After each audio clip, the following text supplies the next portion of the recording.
Salut, c'est le Doc, j'espère que vous allez bien. Aujourd'hui, on va parler du chapitre 841, un chapitre absolument magnifique, dantesque, monumental, génial. Je sais pas quoi dire de plus, vous l'avez vu dans ma réaction live, un chapitre de fou qui a qui m'a donné des frissons, qui m'a presque fait pleurer et qui m'a fait hurler de rire.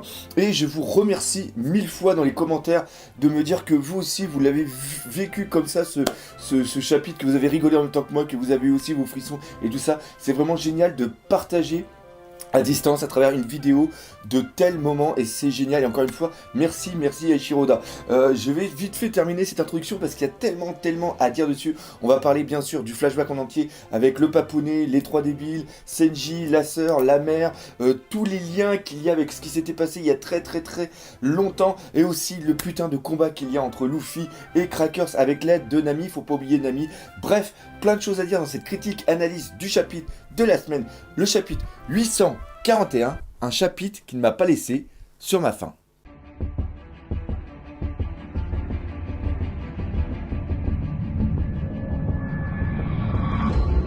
On va commencer cette critique analyse par parler de Senji dans les oubliettes.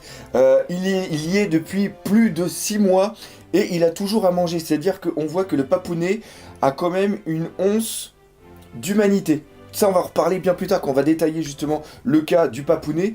Mais il est là. Il est étonnant qu'il ne soit pas encore devenu fou parce qu'on va remettre ça dans le contexte. Le gamin, il est dans une prison. C'est un gamin, il est dans une prison. Ça fait 6 mois qu'il est là-dedans. Et normalement, il devrait devenir fou. Et cette folie, on le voit un petit peu, et là, Ishiro Oda, au niveau du dessin, on voit quand même que c'est totalement différent par rapport à ce qui est dessiné devant. Prenez les gros plans où on voit son masque. Je l'avais dans le nez depuis tout à l'heure, il voulait pas sortir. Reprenez le dessin de Senji quand il est avec son masque et qu'on voit seulement que ses yeux, il arrive à nous faire sortir toute la détresse de Sanji. C'est dans le dessin, moi franchement, il y a 2-3 cases qui m'ont absolument marqué. C'est ça qui est fait. Et la nourriture lui permet d'avoir le souvenir de sa mère, et tant que le souvenir de sa mère est présent en lui, il sera accompagné de quelqu'un, parce que la seule personne qui vient voir, c'est la personne qui lui apporte à manger, qui lui défait le masque. Il mange, après il referme le masque, et après le mec il se tire, et après il est absolument seul, et c'est seulement que les bruits de l'extérieur qui lui donnent encore une conscience qu'il y a quelque chose qui se passe tout autour de lui. Et à travers cette nourriture, on le voit sur 2 cas, c'est-à-dire que quand il prend un morceau de pain, toi quand tu prends un morceau de pain que tu bouffes, tu prends ton morceau de pain, tu le déchires et tu le bouffes. Lui on le voit qu'il prend, il met sa main comme un cuisinier fait, et là il le coupe. Donc il a ce rituel, cette façon de vouloir continuer à faire de la cuisine pour toujours avoir le souvenir de sa mère qui est présent en lui. Et ça, c'est important car c'est la chose qui va mettre en place les caractéristiques qui sont propres à Senji. Ils sont au nombre de 3. C'est-à-dire que c'est un cuisinier qui fait très bien la bouffe, il ne tape pas les femmes et il veut découvrir le secret de All Blue. Il veut découvrir le All Blue pour faire un repas vraiment magnifique. Et tout ça nous est présenté, alors peut-être d'une façon assez bizarre pour All Blue. Déjà All Blue, excusez-moi, petit rototo. All Blue, on va dire que ce n'est pas le plus grand des rêves qu'ont tous les Mugiwara. Là, sur ça, on est parfaitement d'accord. Et le fait que ça soit amené, qu'il lise dans un bouquin et qu'il voit qu'il y ait All Blue qui existe, dire « Ah bah ça y est, là ça y est, j'ai trouvé mon rêve ». Je trouve ça quand même assez moyen. Mais pour ce qui est le fait de vouloir cuisiner, c'est vraiment très bon car c'est le souvenir de sa mère. Et quand on voit sa famille, comment elle est horrible, à part la petite soeur, mais ça on en reparlera plus tard, c'est le seul truc qui lui dit ouais, il y a quand même une partie de mon enfance qui était cool quand il y avait encore ma mère qui était présente. Ça c'est vraiment super important. Et justement cette figure maternelle nous explique pourquoi il ne tape pas les femmes. Parce que quand il voit une femme, parce que dans sa famille, à part sa sœur, c'était que des frères, son père est complètement idiot, et après il y a beaucoup de soldats, les personnes qui étaient à peu près proches de lui, tout ce qui est les personnes qui font la cuisine, les domestiques et tout ça, c'est plus, je dis beaucoup et tout ça, sont plus reliés dans les côtés cachés du royaume du Garma Double Six. Et quand maintenant Sanji quand il voit une femme, il a obligatoirement, même encore maintenant, la référence par rapport à sa mère et la bienveillance de sa mère. Donc voilà, ce flashback a servi énormément à ça. Alors, vu qu'on a parlé de la maman et de toute la symbolique qui est autour, maintenant on va s'attacher un petit peu à son aspect physique. On remarque qu'elle n'a pas les sourcils vrillés, chose vraiment très importante, et qu'elle ressemble quand même énormément à Reiju. Enfin, c'est Reiju qui ressemble énormément à sa mère. Et dans son visage aussi, on reconnaît un petit peu de ce qu'il y a dans Nami. Moi, je trouve qu'il y a une petite ressemblance quand même aussi avec Nami. Si le papounet n'a pas les sourcils vrillés, et comme la maman n'a pas les sourcils vrillés, on peut vraiment penser maintenant de plus en plus que les sourcils vrillés, c'est une modification due à la génétique qu'a trafiqué le père dans le corps de ses enfants. Si vous voyez un petit peu. On reprend encore une fois ce que j'ai parlé dans la critique-analyse du chapitre précédent, c'est-à-dire la mini-théorie sur les fruits du démon qui seraient implantés dans les frérots et aussi la sœur. Voilà, ça c'est le petit truc.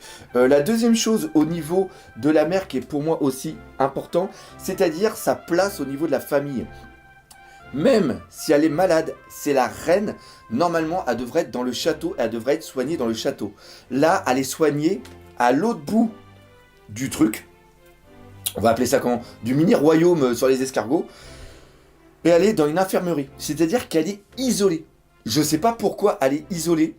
On aura peut-être une information plus tard là-dessus, quand on va parler un petit peu du papounet tout à l'heure. Mais c'est important parce que même les autres enfants, je vais y arriver, n'y vont pas.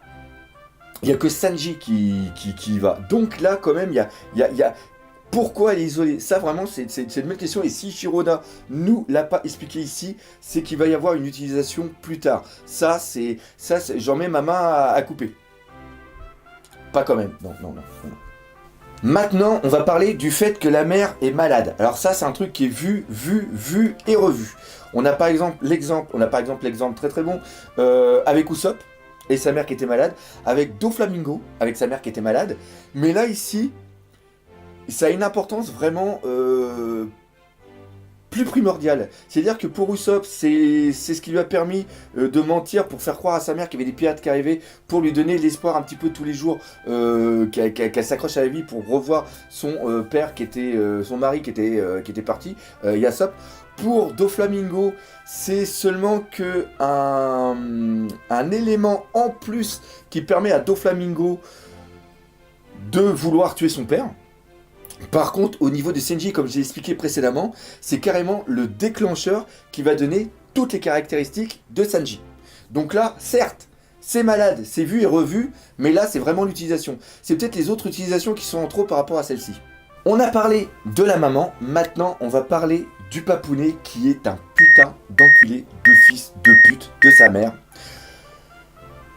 J'ai rarement détesté une personne autant, mais là je pense que c'est au-dessus de Doflamingo. Il n'a pas le charisme de Doflamingo, mais je veux dire que cet enculé, le papounet, parce que Doflamingo c'est aussi un enculé, on va pas se mentir, je ne trouve pas d'excuse pour ce qu'il est. C'est-à-dire que Doflamingo, autant dans le traitement qu'il y a eu de son flashback, on peut comprendre pourquoi il devient ainsi, en toute logique. Lui, on ne le comprend pas. Cependant, Oda Sensei est en train de nous préparer un flashback sur Papounet. Il y a encore de l'humanité en lui. Tout profond, tout petit, mais il y a encore de l'humanité. Premièrement, comment il enserre ses enfants, hors Sanji bien sûr, et il leur dit « je vous aime » et vous êtes ma plus belle réussite, ou un truc comme ça, je sais plus tout la fin de la phrase, mais on voit vraiment on pourrait presque, on enlève les bulles, on pourrait imaginer une famille super heureuse, parce que ça respire la gentillesse, cette image, qui est en totale opposition par rapport à Sanji, qui lui est dans le cachot, dans les oubliettes, et ça encore une fois, la mise en... pas en perspective, pas en parallèle non plus, mais la différence entre les deux en peu de cases est absolument dingue. C'est un truc que j'adore dans la narration de Shiroda. C'est absolument génial. Et aussi le fait qu'il n'ait pas tué son fils, c'est-à-dire que normalement, si c'était l'ultime enculé, le papounet, Je dis enculé parce que ça rime avec papounet. Hein. Trouvez vous-même aussi l'adjectif que vous voulez. Hein. Vous avez vraiment tout ce que... La langue française pour ça est assez fleurie au niveau de tout ce qui est jargon. Et là, qu'est-ce que je voulais dire? Oui, je voulais dire tout simplement que il n'a pas réussi à tuer son fils, donc il a encore une attache pour son fils. Et il le met dans une oubliette, mais au lieu de le mettre dans une oubliette et de l'oublier et qu'il meurt de faim, qu'il se pisse dessus, qu'il se chie dessus, qu'il se bouffe les ongles, qu'il lèche la pierre ou quoi que ce soit, et encore lécher la pierre avec le masque qu'il lui a foutu sur la tête, je pense pas que ça soit possible, il lui donne à manger. Donc, ça montre qu'il ne veut pas être responsable de la mort de son fils.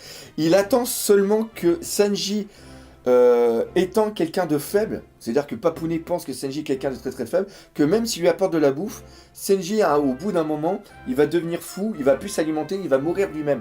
C'est-à-dire que c'est Sanji qui se sera auto-tué. Se sera suicidé.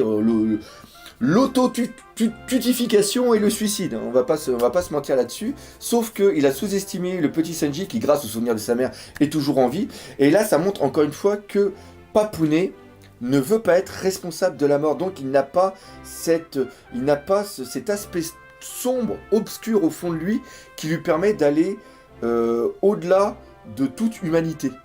Et pour moi c'est vraiment important, parce que ça montre que peut-être, je dis bien peut-être, à une époque, il a été quelqu'un de bien. Avec sa femme, avec tout ça. Parce que pareil, sa femme, pour rester avec lui, faut qu'il ait quelque chose de bien. Parce qu'elle, elle a l'air quand même d'être la bonté. Et il a été quelqu'un de bien. Il s'est passé quelque chose qui l'a fait devenir ce qu'il est, qui a donné la perspective au Germa Double Six de devenir ce qu'il est, qui décide de contrôler tous North Blue. C'est-à-dire que ça, il y a vraiment quelque chose derrière qu'on ne sait pas encore, et ça va nous être montré dans un flashback plus tard, quand il y aura sûrement le combat entre Sanji et son père, quand son père, là j'ai bien père, non pas Papounet, lui expliquera pourquoi il est devenu comme ça. Ça c'est sûrement comme ça, on en reparlera plus tard, mais c'est sûrement comme ça que ça va se passer. Et surtout, le plus important pour moi, dans le flashback, on va réellement voir Vegapunk. Parce que Vegapunk, pour l'instant, on l'a seulement vu que par des silhouettes par rapport à des petits trucs. Mais je pense que dans le flashback du Papounet, on va réellement voir Vegapunk. C'est comme ça qu'il va être amené à la première fois pour le voir. C'est comme ça que je vois la chose. Dites-moi dans les commentaires si vous suivez un petit peu cette logique. Notre petit Sanji était donc destiné à rester toute sa vie dans les cachots, sauf que quelqu'un l'a libéré, et cette personne, c'est Raizu. Raizu, je sais plus, la sœur, on va dire la sœur parce que je sais pas Zou, c'est Zu, Raizu, je sais plus. Bref, c'est la sœur qui l'a libéré, chose que j'avais dit précédemment, mais c'était tellement évident qu'il n'y a aucun mérite à avoir trouvé ça. Mais je pensais pas que ça allait être fait de cette manière. Je pensais pas qu'elle allait vraiment le libérer de face. Je savais qu'elle avait de l'empathie. Ça se voyait comment elle était, qu'elle était en arrière. Elle l'avait même dit qu'elle faisait semblant, elle rigolait justement pour pas se faire taper par les autres. Et il y en a beaucoup qui ont dit dans les commentaires, même dans ce que j'ai un petit peu pu lire à droite, à gauche, et même ma petite Nashira, je sais pas si tu regarderas cette vidéo, t'es toujours persuadé que cette petite sœur est une véritable garce et qu'elle a aucun mérite, parce qu'on sait un petit peu, moi j'ai dit que c'est le fait d'avoir vu pleurer la sœur que moi ça m'a ému. De l'avoir pleuré en écho à la détresse justement de Sanji, on y reviendra tout à l'heure. Et Nashira, elle, ça lui a rien fait du tout. Et moi je trouve que il y a un très bon traitement. Il y a un très bon traitement enfant au niveau de la sœur, et il y a un très bon traitement adulte au niveau de la sœur. Ça aussi, je vais revenir un petit peu plus tard. Il faut se remettre faut vraiment se remettre dans le contexte. On peut cracher sur les gens. Il y a aucun... On peut dire que c'est des enculés et tout ça. On peut dire qu'elle, c'est une petite gâte. C'est une véritable saloperie. Mais elle avait toutes les conditions pour être comme ça. C'est-à-dire que, rappelez-vous comment vous étiez à l'école enfant. Que ça soit à la maternelle, à la primaire, au collège ou même au lycée. Vous étiez content de ne pas être la tête de turc. Dans les classes, il y a toujours une tête de turc, quoi que ce soit. Et même si c'était pas juste pour la tête de turc qui s'en prenne plein la gueule par d'autres ou quoi que ce soit, vous étiez derrière et vous étiez indifférent. Vous n'alliez pas prendre la défense de la personne sous peine d'être catalogué comme étant son ami et après subir aussi les primades. C'est normal, c'est humain. Un enfant est comme ça et c'est après adulte on devient pareil. En entreprise c'est exactement la même chose. C'est un enfer. L'humanité c'est un enfer. L'homme est un loup pour l'homme. Ça on le sait tout le temps. Et donc c'est sa seule façon de survivre. Ses frères sont tarés. Ils ont pas de cœur, eux. Ils ont pas d'émotion, ils ont rien. Eux, leur plaisir, c'est de latter la bouche des autres. Et Senji, c'est le bouc émissaire. Et si Senji n'avait pas été aussi faible d'un point de vue constitution, pas constitutionnel, ça veut absolument rien dire, d'un niveau constitution, s'il n'avait pas été aussi faible, s'il n'avait pas eu cette bonté qui vient sûrement de sa mère, s'il n'avait pas eu ce désir, s'il avait été un vrai salaud comme ses trois frères, la sœur, mais elle aurait morflé sa race. Ça aurait été un truc de fou. Et donc, elle, c'est un système de défense. Et encore une fois, c'est putain d'humain. Voilà, donc, et elle vient le soigner, elle est toujours là après ou quoi que ce soit. En plus, il semble qu'elle est quand même, elle a l'air d'être quand même, étant jeune, elle avait l'air d'être plus forte que ses autres frères. Ça, on me l'avait déjà dit dans l'autre commentaire, on me l'avait même envoyé sur Facebook, un mec qui m'a envoyé un message en me disant remarque, quand ils sortent de l'eau, tu vois qu'elle est déjà sortie de l'eau pendant que les autres sortent de l'eau. Donc ça veut dire que d'un point de vue natation, d'un point de vue force, quoi que ce soit, elle a l'air d'être plus forte. Et peut-être que justement, elle montrait pas sa force pour pas créer une jalousie envers les autres frères. Et qu'il y a peut-être ce côté-là. Et pour moi, ça apporte encore une fois énormément de choses sur la personnalité de la sœur. Et le final du flashback est tellement monumental. Comme j'ai dit tout à l'heure, quand on la voit cachée derrière le mur, en train de pleurer, quand elle entend le père dire à son fils qu'il n'est plus rien, qu'il va l'oublier, que pars, va crever, je veux plus voir ta gueule, je veux même plus que tu dises quel est ton nom ou quoi que ce soit, tu n'es plus rien. Pour moi, tu n'as jamais existé, nada. C'est absolument horrible. Et quand il décide quand elle le retrouve sur la plage, qu'elle lui dit pars, prends le bateau, va-t'en. D'ailleurs, c'est le même dialogue que Soro a fait au niveau de Robin. Ça aussi, je vais en parler tout à l'heure. C'est les larmes qu'il y a dans les yeux parce que elle aime son frère. Faut pas l'oublier, ça. Si elle vient à chaque fois le soigner quand elle se fait tabasser par ses frères et tout, c'est qu'elle aime son frère. Et là, elle lui dit pars, va trouver une vraie famille. Ici, tu n'auras jamais rien. C'est elle aussi un adieu qu'elle fait. Et je sais pas, mais il serait adulte qui aurait ça. Ça m'aurait pas autant ému que ce soit des enfants. C'est le fait que ce soit des enfants et que les enfants...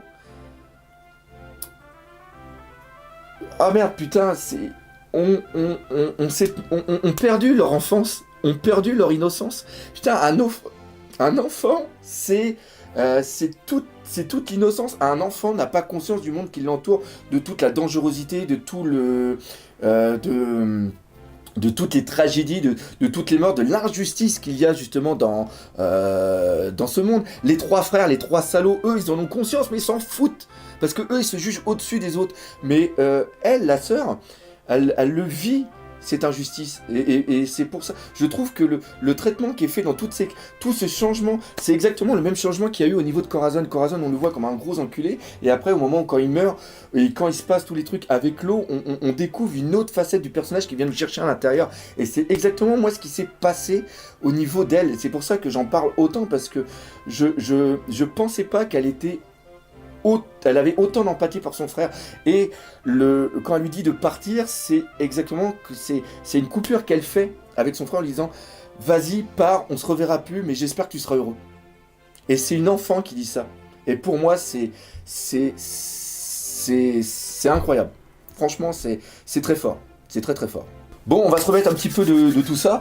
Maintenant, je vais parler du traitement de Raizu, ah putain, de la sœur, adulte. Ça me fait plaisir parce que premièrement c'est une fille, donc oui c'est une sœur, c'est une fille, là on est bien, mais elle n'est pas cataloguée comme la fille super puissante, super machiavélique avec des gros nichons, avec des gros boobs, ça c'est vraiment classe. Elle n'est pas cataloguée comme la sœur faible, chouineuse, pleureuse. Ça c'est pas une Rebecca, c'est pas une Menchiri, ce n'est pas une Shirahoshi, et ça fait plaisir. Elle se rapproche du traitement qu'il y a eu au niveau de Vivi.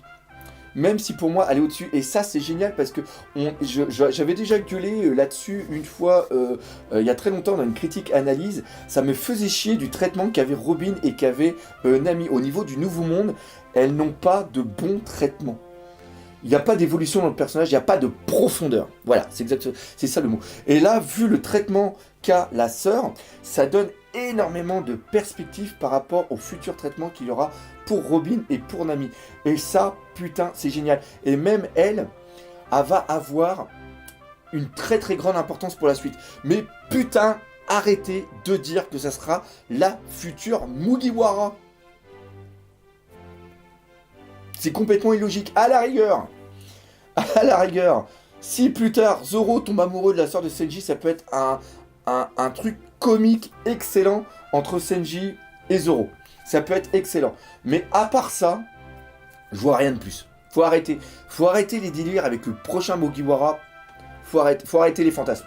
On peut fantasmer sur elle, je comprends parfaitement les fantasmes qu'on peut avoir sur une fille aussi bien gaulée. Pardon, j'étais parti dans mon imaginaire. Mais il faut arrêter d'imaginer d'autres choses. Voilà. Maintenant, on va parler de quoi? Ah oui, on va parler de la symbolique au niveau du flashback, sur tout ce qui est le cercle et le tourbillon, le retour aux origines, tous les trucs comme ça, c'est absolument... C'est ça qu'on aime dans Ichiroda, qu'on retrouve pas dans d'autres trucs. C'est des trucs qui sont montrés et qui font des clins d'œil par rapport à ce qu'il y avait avant, et qui montrent que justement Ichiroda avait vraiment pensé à ça longtemps à l'avance. Le bateau à la rigueur, c'est moyen, parce que le bateau, on peut penser que c'est un bateau qu'il a dessiné au tout départ avec justement la bouteille de vin devant, et puis il dit « Oh bah putain, j'ai dessiné ce bateau-là, bah ça va être cool de remettre ici, comme ça je vais faire croire que justement j'y avais pensé à l'avance. » Ça à la rigueur, c'est moyen. On en a entendu parler il y a quelques temps, j'avais oublié d'en parler dans une vidéo, j'avais marqué dans mon truc mais j'ai complètement zappé. C'est tout simplement quand ils vont dans... C'est juste avant Jaya, quand ils vont dans l'eau et qu'ils vont récupérer au niveau du bateau de North Blue qui était tombé, et on voit justement Senji prendre un cadre et dedans il y a un visage. Et le visage ressemble énormément au visage de sa mère. Et ça, c'est volontaire. C'est-à-dire que Ichiroda décide que Senji regarde avec tristesse ce tableau et après le jette en disant c'est mon passé, ça n'a plus rien à voir. D'ailleurs, là, la façon de le jeter, maintenant on comprend pourquoi il le jette avec autant de tristesse dans le regard. Ça, c'est vraiment génial. C'est un truc qui est monumental. C'est absolument monumental. L'autre chose, c'est par rapport au départ du Baratie. Je m'étais toujours posé la question de savoir pourquoi Senji chialait autant au moment de partir. Certes, Zeph représentait la figure paternelle parce qu'on voit qu'il était quand même enfant, mais vu qu'on ne connaissait pas le passé, on pouvait imaginer que c'était en fuite quelque part ou quoi que ce soit, mais on ne pouvait pas imaginer que Zeph allait être aussi important au niveau de la représentation paternelle. Là, ça prend tout son sens, et maintenant qu'on relit le flashback, on comprend pourquoi Sanji pleure autant et le remercie autant. Ça prend... Là, il dit adieu à son vrai père. À son vrai père. Et là, encore une fois, ce n'est pas l'adieu d'un cuisinier qui dit au revoir à son patron. Là, c'est vraiment un enfant, un fils qui dit au revoir à son père. Et ce départ a énormément d'importance. Et encore une fois, on revient sur une bucle. Mais putain, décidément, j'ai du mal aujourd'hui. Et l'autre chose, c'est la phrase que dit la sœur. Ce n'est qu'un simple propriétaire de restaurant. Et c'est exactement ce que j'explique avant. C'est-à-dire que c'est comme ça qu'on l'imaginait au niveau du flashback. C'est le propriétaire du restaurant et tout ça. Non, c'est son père. C'est sa famille. Et là, encore une fois, c'est un truc de fou. Et la dernière chose qui est vraiment génial, c'est que le flashback se termine sur un truc dans le présent, c'est-à-dire Senji qui est au sol et qui s'est fait latter la gueule par ses 3 frères avec la sœur qui est derrière pour le consoler. Et c'est exactement ce qu'on n'arrête pas de voir avant, c'est-à-dire que il est parti pour échapper à sa famille, il revient et c'est la même chose qui se repasse. C'est un destin, un truc sans fin qui revient tout le temps. C'est le tourbillon, c'est exactement ça. Et c'est beau. Le flashback aurait pu se terminer n'importe comment. Non, là il se termine avec les 3 frères qui partent et Senji qui est au sol complètement détruit.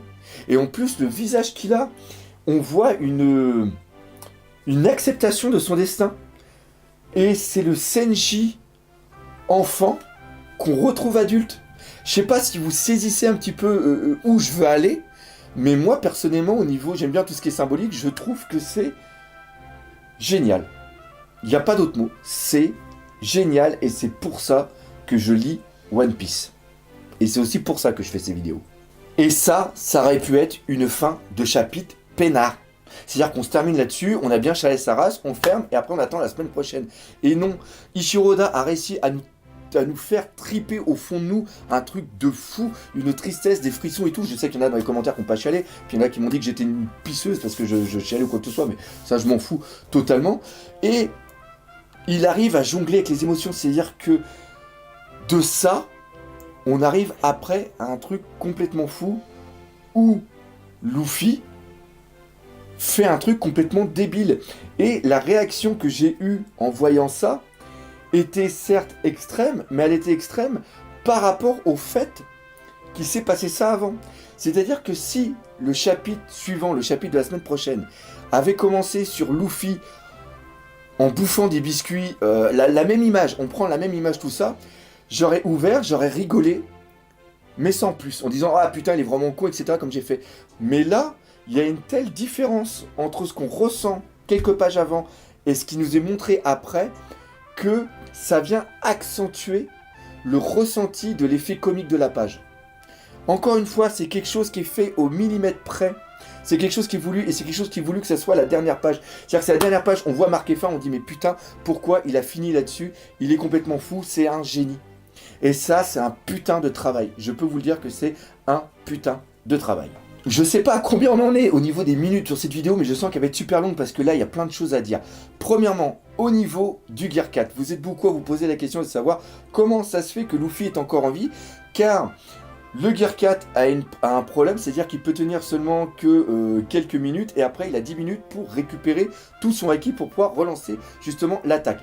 Ça c'était vrai sur Dressrosa, parce que sur Dressrosa il s'était placé plein de choses avant. Faut tout remettre comme une fois dans le contexte. Il avait combattu au niveau du Colisée, il avait combattu contre Bellamy, il a utilisé énormément de acquis, et après contre Doflamingo, c'était quand même Doflamingo le mec. Il a mal géré son temps parce qu'il connaît sa faiblesse et il pensait sincèrement qu'il avait encore la réserve pour foutre le coup final contre Doflamingo quand celui-ci est crucifié dans la montagne. Et là, il a été surpris par justement le fait que son corps le lâche plutôt que prévu. C'est-à-dire que il connaît sa limite. Et donc, quand il combat tout simplement Crackers, il sait à quel moment redevenir normal. C'est un Gear 4, c'est quelque chose que lui il enclenche. Donc c'est quelque chose que lui aussi peut arrêter à sa guise. Donc il n'y a pas de question à se poser comment il a fait. Il combat, il fait des coups, il se dit ah putain là je vais plus avoir assez d'énergie, bim j'arrête et je me casse. Parce que c'est ça qu'arrête pas de dire Crackers. C'est-à-dire que Crackers dit j'en ai marre de cette putain de stratégie de merde, je combats, je bouffe, je me casse et je reviens. Remettez tout ça dans l'ordre, hein, j'ai pas le truc exact dans la tête, mais c'est ça que fait Luffy. C'est-à-dire que là, Luffy tel que tu le vois, il est gonflé, il a bouffé, il va reprendre de l'énergie, il va renclencher un Gear 4 et il va retourner latter la gueule jusqu'au moment où le Gear 4 va commencer à faiblir, il va ce qu'on s'appelle redevenir normal, il va se casser pour aller se planquer un petit peu, il va revenir, il va bouffer, il va reprendre de l'énergie, il va recontinuer. Et c'est ça qui s'est passé pendant 11 heures. C'est aussi simple que ça, faut pas te tortiller du cul pour chier droit, comme on dit souvent, c'est logique. C'est quoi la phrase? La plus facile des réponses est souvent la bonne. Voilà, donc il n'y a pas de problème ou quoi que ce soit. Non, non, non, non. Il maîtrise son Gear 4. Son Gear 4, il l'a pas créé quand il est arrivé à Dressrosa. Il l'a créé bien avant sur l'île de Roshukiana. Hein, donc à partir de là, il connaît les faiblesses et les avantages. Et c'est pareil, le fait que le combat ait duré 11 heures nous montre quelque chose de vraiment primordial. Il n'a pas encore en réserve d'évolution par rapport à son Gear 4 ou de super techniques de la mort qui tue qui peuvent blaster carrément la moitié d'une île. Sinon, il l'aurait utilisé. Luffy ne fait pas ça pour bouffer des biscuits gratos. C'est qu'il a dû essayer des attaques, il a dû essayer, et peut-être qu'il a essayé une putain d'attaque géniale, mais que Crackers, de l'autre côté, il a une telle puissance au niveau de son acquis de l'armement niveau défense, qu'il n'a pas réussi à être égratigné. C'est-à-dire que le acquis de l'armement de Crackers est plus fort que le acquis de l'armement de Luffy. Vous remettez tout ça en ordre. Et Luffy n'a pas de, comme j'ai dit, n'a pas de gigantesque attaque, de trucs ou à Gear 5, où il fait plein de conneries ou quoi que ce soit. Non, pour l'instant. Même un éveil de son fruit, il n'a pas réussi pour l'instant à le mettre en place. Donc voilà, ça c'est sûr. Par contre, là, ce qu'on peut voir, c'est un putain de respect sur Crackers. Et, par extension, un putain de respect envers Urouge. Et aussi un putain de respect envers Kid. On va remettre tout ça dans l'ordre. Crackers arrive à combattre Luffy face à un Gear 4 qui commence à maîtriser et qu'il a dû utiliser plusieurs fois. Là où Doflamingo, même si il a eu des problèmes par rapport à l'eau, même s'il a dû combattre par rapport à d'autres choses, même s'il s'est passé plein de choses après, a été laté la gueule avec le King Kong Punch. J'espère que j'ai pas dit une connerie en disant cette attaque. Je la confonds toujours, cette attaque. Il y a toujours un mot que je fous en l'air. Enfin bref. Voilà. Donc, on peut imaginer, attention, ça va hurler, que Crackers soit supérieur d'un point de vue force par rapport à Doflamingo. Et Crackers n'est seulement que un lieutenant d'un fucking empereur. De ce fait, Urouge, qui avait déjà laté la gueule d'un commandeur, après a dû combattre Crackers et s'est fait latter la gueule. Mais il a réussi à s'en sortir vivant, chose que Crackers normalement ne laisse pas passer. Donc sur ce point de vue-là, Urouge, le moine, respect garçon. Maintenant, Kid s'est fait rétamer la gueule par Kaido. Kaido est un fucking de putain d'empereur. C'est normal que Kid se fasse latter la bouche. Il n'est pas contre Jack. Peut-être que Kid aurait réussi à rivaliser avec Jax. Imaginons, soyons fous, partons dans des délires. Mais Jack s'est retrouvé face à un empereur et il s'est rétamé. Les deux autres, Apu, on sait que lui a décidé de s'allier à Kaido et Hawkins, on sait pas. On sait pas ce qu'il est devenu. On verra ça plus tard, peut-être dans une théorie. Voilà. Mais on sait pas ce qu'il est devenu. Et donc, Luffy, de ce point de vue-là, se place quand même assez bon dans le nouveau monde. C'est-à-dire qu'il arrive à tenir tête à Crackers. Mais pour l'instant, encore une fois, je ne pense pas qu'il arriverait à tenir tête à un putain de fucking empereur. Maintenant, il y a aussi quelqu'un d'autre qu'il ne faut pas oublier. C'est tout simplement Nami. Nami, on voit qu'elle est à côté. On voit que le haut de l'arbre, dont je me rappelle toujours pas son nom, j'ai oublié de faire la recherche comme un idiot. Putain, si j'avais fait allemand à l'école, là je passerais pas pour un con. Parce que vu que arbre ça veut dire allemand, vu que son nom veut dire allemand, veut dire arbre en allemand, là je passerais pas pour un con. Bon, enfin bref, l'arbre, boom, parce que j'avais fait une blague sur boom, le bruit d'un arbre qui tombe. Je crois que ça doit être ça. Enfin bref. L'arbre, on voit que le haut a été coupé, donc il a été là pendant des coups que Crackers a foutu avec des épées. Donc, et Nami est aussi là. Nami, elle n'est pas restée là, rien foutre. On voit que justement son bâton et son climactact niveau je sais pas combien, il est étiré, donc elle l'a utilisé. Elle a sûrement été un support par rapport à Luffy, ça c'est sûr et certain. Et on voit aussi qu'elle a des sortes d'égratignures au niveau du visage, donc on voit qu'elle a participé au combat. Donc il ne faut pas dire que Nami est restée là à rien foutre. Nami est là. Pareil, on voit aussi au niveau des décors qu'il y a plein de trucs par rapport à des biscuits. On voit aussi que Luffy a bouffé des armes, on voit que le sol est aussi en biscuits. Donc, au niveau des attaques, ça a quand même dû sévèrement. J'espère qu'on aura un petit flashback là-dessus. Par contre, là, on voit qu'il y a quelque chose entre les deux, entre Luffy et aussi Crackers. Et encore une fois, le défaut de Crackers est qu'il ne supporte pas la douleur, donc à un moment, il va sûrement se faire étamer d'une façon complètement débile par un petit coup qui va lui faire mal et qui va tomber dans les vapes. On ne sait pas ce que ça va être, mais je vois ça comme ça. Voilà. Qu'est-ce qu'il y a d'autre à dire par rapport à ce combat final? Je pense qu'on a fait le tour. Ouais, sincèrement, je pense qu'on a fait le tour. Avant de terminer cette vidéo, quelques petits trucs à dire sur des petits détails. Premièrement, le fait qu'on sait pourquoi maintenant comment Senji est passé de North Blue à East Blue, tout simplement grâce à des escargots, des escargots bateaux, des escargots, des esbartos, je sais pas comment on peut appeler ça, mais bref, ils ont réussi à gravir Redline pour aller de l'autre côté et redescendre. Franchement, cette idée complètement conne, elle est magique. Par contre, c'est un putain de danger pour Marijoa. Et et aussi sur le fait qu'ils peuvent se déplacer n'importe où. C'est-à-dire que pour aller dans le Nouveau Monde ou quoi que ce soit, on comprend comment ils ont fait ça. C'est d'ailleurs un très très bon moyen de locomotion. Encore une fois, il n'y a que Ichiro Oda pour penser à ça. C'est-à-dire que nous, on voit les escargots depuis un bout de temps, on n'a jamais pensé qu'ils pourraient gravir une montagne. Enfin, personnellement, j'ai pas pensé. Je sais pas s'il y en a qui ont pensé, mais si vous y avez pensé, les gars, bravo. Et la deuxième chose, c'est tout simplement que Senji n'a toujours pas ses menottes. Donc je ne sais pas si c'est quelque chose qui est fait volontairement par Ichiro Oda, mais il y a un truc avec les menottes. Enfin, c'est pas des menottes. C'est des bracelets. Voilà, c'est important. Des menottes, c'est comme ça. Des bracelets, c'est comme ça. Voilà, c'est ça. Sinon, je pense que là, on a vraiment terminé au niveau du chapitre pour cette critique analyse. Donc voilà, cette critique analyse est maintenant terminée. Je ne sais pas combien de temps elle va durer. Je vais encore passer un temps fou sur le montage. Mais c'est pas grave. Au moins, j'ai dit tout ce que je voulais à dire. J'espère que vous aurez bien apprécié cette critique analyse. Si c'est le cas, comme d'habitude, n'hésitez pas à partager la vidéo. Parlez-en autour de vous, sur les petits réseaux sociaux, ça peut être super sympa.